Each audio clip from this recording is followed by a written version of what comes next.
Bom dia, IPCA. Nós chegamos hoje a 801 dias de maratona bíblica e hoje nós estudaremos o Salmo 94. Assim como nos Salmos 10, 14, 73, 92, aqui o autor trata aparentemente do triunfo dos perversos e do tratamento injusto que os desamparados recebem. Porém, os culpados neste caso não são os conquistadores estrangeiros, mas sim os líderes nacionais, os juízes locais. Até mesmo, de acordo com o versículo 20 deste salmo, o rei estava abusando do povo pela publicação de decretos injustos. Talvez, ao ler este salmo, você vai se lembrar de outros salmos que se referem ao tratamento de Deus para com os injustos. Talvez este salmo também, queridos, ele seja resultante do sofrimento do povo piedoso durante o reinado do perverso rei Manassés, como é descrito no segundo livro dos Reis, capítulo 21. O homem que o Senhor culpou pela destruição de Jerusalém, como é descrito lá no segundo livro dos Reis, capítulo 24, versículos de 1 a 4. Porém, a pergunta que nós fazemos é: o que levaria esse salmo a ser incluído numa seção que engrandece a soberania de Deus? Lembrando que essa seção que engrandece a soberania de Deus vai do Salmo 93 até o Salmo de número 100. Talvez seja o fato, e aqui você vai lembrar de outros salmos, talvez seja o fato de não haver muitos problemas que levem o povo de Deus a questionar mais a sua soberania do que a pergunta: por que os justos sofrem enquanto os injustos permanecem em seus crimes e prosperam e continuam impunes? Em se tratando de injustiças sociais, este salmo nos ensina que os justos têm 4 responsabilidades. E a primeira delas está descrita no Salmo 94, versículos de 1 a 7. Orar ao Senhor pedindo justiça. Há um termo nesse salmo, nessa seção que nós temos que destacar, que é o termo vinganças. Esse termo é interpretado incorretamente como desforra ou ser vingativo. Mas nesse caso aqui, refere-se a guardar a lei e a fazer a justiça aos injustiçados. Uma vez que o Senhor é onisciente, Ele pode julgar não apenas as ações, mas também as motivações e tratar circunstâncias e pessoas com equidade. O pedido então, exalta-te, significa revela-te, mostra o teu poder, a tua glória. O desejo do salmista, de acordo com os versículos 1 e 3, então, é que o Senhor entre em ação de imediato. Mas o salmista vai nos mostrar que ele é longânimo, ele é compassivo, e o salmista, ao olhar para essa atitude de Deus, deveria caminhar pela fé. O salmista então entende que os orgulhosos e arrogantes proferem palavras maldosas e cometem atos de perversidade, e os justos não podem fazer coisa alguma para detê-los. Na visão do salmista, os perversos se convencem de que Deus não vê suas maldades, mas estão enganados. Deus vê seus atos perversos. E o salmista vai nos mostrar que, ao olhar para essas injustiças, o coração do cristão tem que orar a Deus, pedindo que o Senhor execute a sua justiça. Quando chegamos aí nos versículos 8 a 11, nós vamos ver que a segunda responsabilidade do crente diante das injustiças sociais é advertir os perversos do perigo. Devemos confrontar os perversos com a verdade. E nos versículos 8 a 11, o salmista fala dos transgressores e se refere a eles como estúpidos e insensatos. Tais pessoas se comportavam como animais, não como seres humanos criados à imagem de Deus. Seu conceito de Deus era tão baixo, como mostra o versículo 7, que nem sequer conseguiam pensar de maneira lógica. Se foi Deus quem criou os olhos e os ouvidos, acaso não é capaz de ver e ouvir?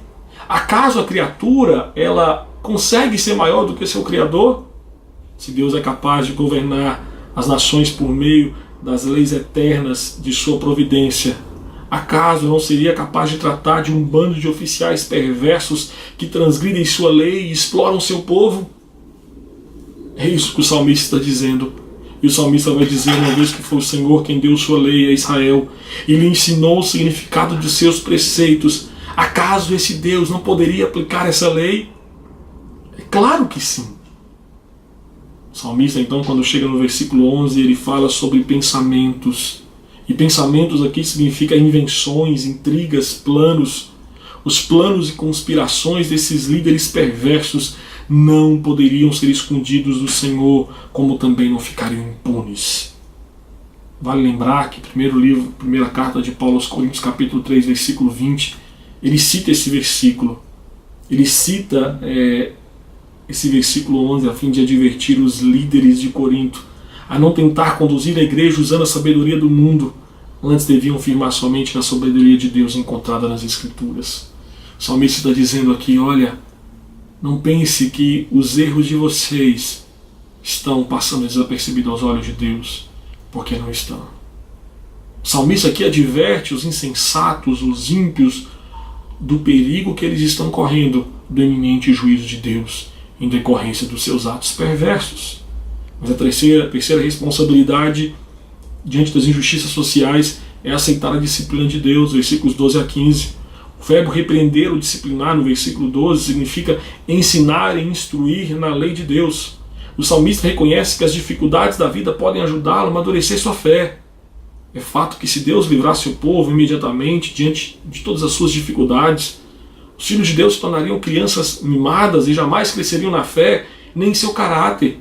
Iriam pensar que Deus não é um Deus que disciplina o seu povo quando está em pecado. E se Deus disciplina o seu povo quando comete pecado, quanto mais aquele que não é seu filho. Deus, queridos, como o salmista nos mostra, usa as dificuldades pessoais para nos ensinar verdades novas da sua palavra. Mas o salmista diz, olha, o julgamento, os dias maus virá, mas o Senhor poupará o seu povo. Quanto mais os perversos persistem em seus pecados, mais funda é a cova que cavam para si e mais resistente a rede na qual eles próprios são pegos. Deus não rejeita o seu povo, porque está ligado a ele, a sua aliança. E o salmista crê na justiça de Deus, no julgamento vindouro dos perversos e na promessa de um reino de justiça para aqueles que têm um coração reto. E é por isso que o salmista disse, olha, nós aceitamos a disciplina que Deus está nos mandando através desses homens perversos que cometem injustiças sociais.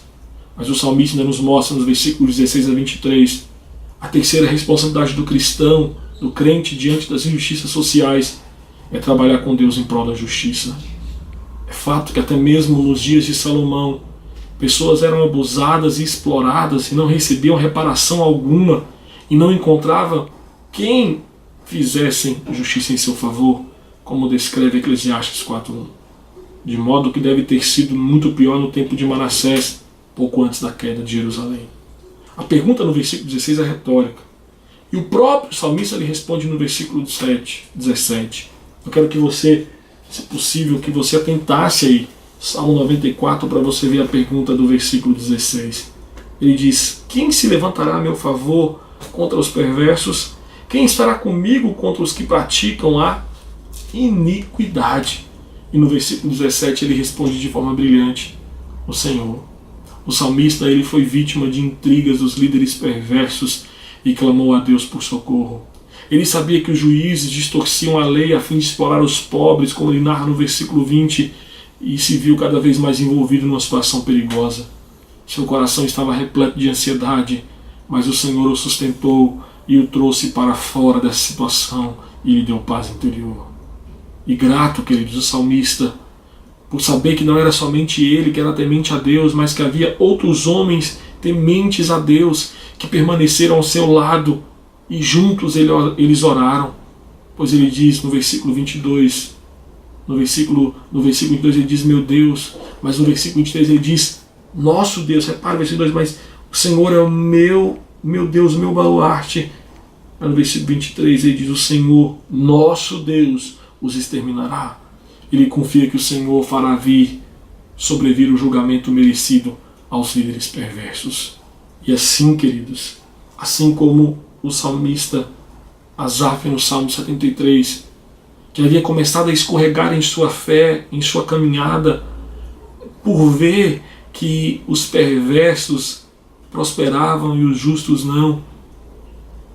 De certa forma, queridos, da mesma forma que Deus mostrou a Asaf, Deus mostrou ao salmista do Salmo 94, que os perversos que andam em lugares escorregadios e caminhando rapidamente para o julgamento.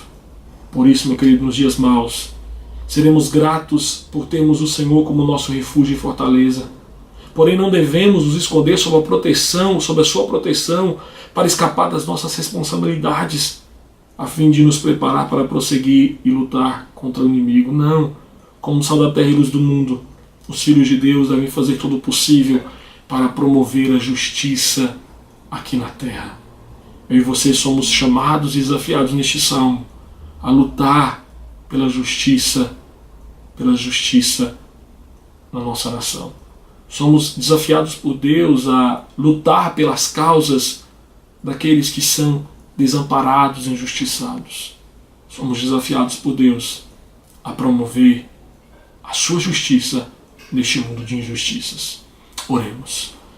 Senhor, nos ajude a não apenas ler sobre nossas responsabilidades como teus servos, mas nos ajude a exercê-las. Ajude-nos a ser como o salmista, que olhou para a sua volta e enxergou tantas injustiças sociais, mas entendeu que no Senhor havia solução para todas elas. Sabemos que vivemos numa nação cercada por injustiças sociais e que somente no Senhor, Pai, há esperança e solução para resolver todas elas. Nos ajude a sermos promotores do Senhor, a sermos promotores da Tua justiça nesse mundo de injustiças. Pedimos isso graças em nome de Cristo Jesus. Amém, Senhor.